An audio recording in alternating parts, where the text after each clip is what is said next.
So this chapter is based on a former American president, Eisenhower, well, you guessed it, and he created this matrix for him to decide, okay, what's the work that I am going to do today? We already discussed the Pomodoro technique. That's when you're actually doing the work, so that's how you remain your focus. This is before you dive into the work, so selecting your activity. What task are you going to do?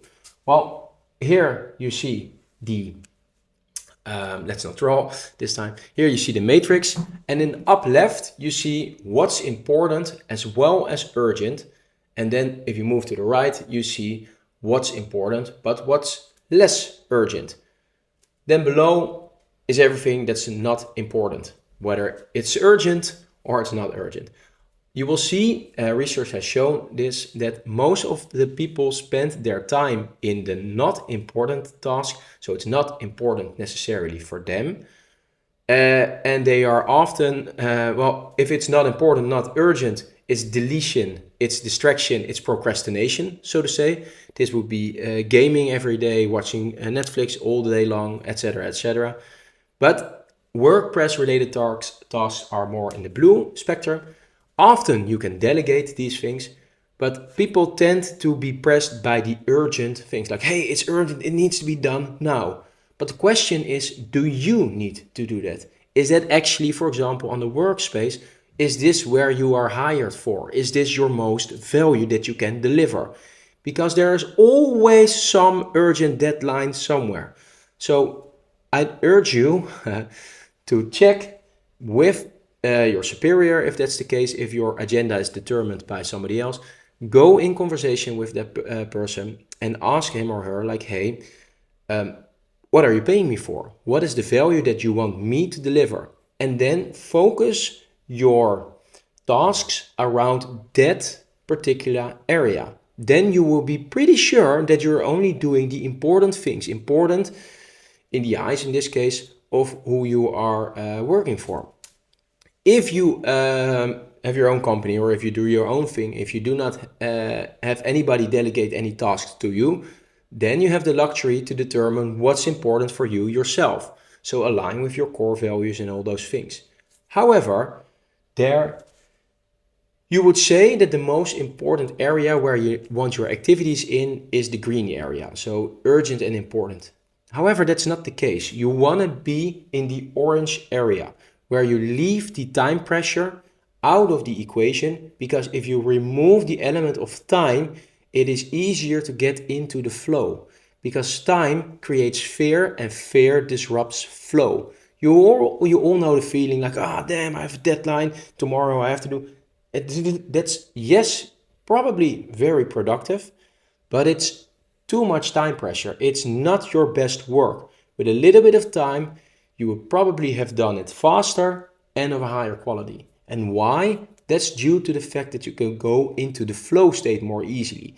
So the flow state is why this orange square, this schedule, that's probably for most of us the best place to be.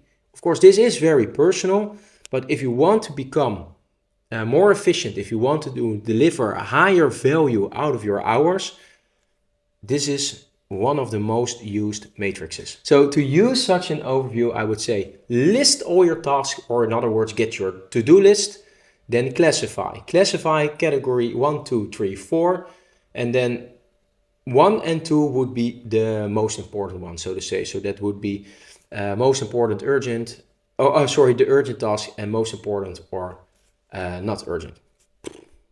I'm lost there. So in other words, allocate these tasks to all these different categories. Yeah. Then when you've classified them, you just need to execute. Execute on your most pressing task. Just now, before I shot this video, I saw a message from my brother with whom I work, and he said, "Hey, you remember I asked you for ... Well, it's not needed anymore. We solved it." So instead of last week when he asked me, "Hey, do you still have that?" And I would have, "Oh, bam, yes, it's urgent. He wants it now." Instead of disrupting my focus. I was making the slides for this video. So I was literally creating this story that I'm telling you. Well, not this story, but creating the matrix now. Instead of disrupting my flow, I parked it. Okay, this is not important, nor is it urgent. Bam, I ignore it. I did have the intention to, once I got around to it, so to say, to deliver. But my experience is that most often is the case in 80% of these cases, the Pareto principle, which I will explain in a sec. So 80% of the instances, the problem will solve itself. So flow will take care of that.